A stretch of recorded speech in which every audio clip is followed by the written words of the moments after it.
బాబాయ్ అబ్బాయిలదే రాజ్యం. ఏకంగా ఒక జిల్లాను బాబాయ్ అబ్బాయి రాజకీయంగా శాసిస్తున్నారు. అధికారం అందలాలు వారికే దక్కాయి.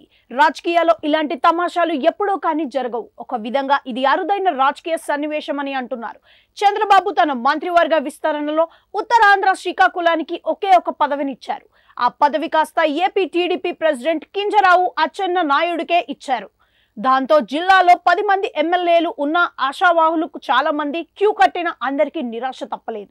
రాజకీయంగా చూస్తే అబ్బాయి శ్రీకాకుళం ఎంపీ కింజరాపు రామ్మోహన్ నాయుడుకు కేంద్ర మంత్రి పదవి కేబినెట్ ర్యాంకుకు 2 రోజుల క్రితమే దక్కింది. మోడీ మంత్రివర్గ విస్తరణలో ఏపీ నుంచి పెద్దపీట రామ్మోహన్ నాయుడుకు అలా లభించింది. దాంతో ఒకే ఇంట్లో రెండవ పదవి ఇవ్వరని బాబు శ్రీకాకుళం జిల్లాలో మంత్రి పదవులకు వేరే వారు పేర్లు పరిశీలిస్తున్నారని అనుకున్నారు. కానీ బాబు కూడా అచ్చెన్న నాయుడుకే ఓటేశారు. అలా మోడీ బాబు ఇద్దరి మంత్రివర్గంలో అబ్బాయి బాబాయ్ చేరారు. కీలకంగా వారు ఉన్నారు. ఈ పరిణామంతో శ్రీకాకుళం జిల్లా అధికార రాజకీయం అంతా కింజరాపు కుటుంబాన్నే కట్టేసుకొని తిరుగుతోందని అంటున్నారు. మంత్రి పదవుల కోసం రేసులో ఉన్న చాలా మందికి ఇలా మింగుడు పడదని పరిణామంగా ఉంది.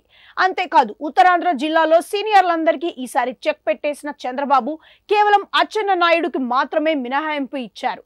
దాంతో సీనియర్లు కూడా అచ్చెన్న లుక్ ని చూసి ఆశ్చర్యం చెందుతున్నారు. రానున్న కొన్నేళ్ల పాటు శ్రీకాకుళం జిల్లా అధికార రాజకీయాలు అన్ని బాబాయ్ అబ్బాయిలతోనే సాగుతాయని అంటున్నారు.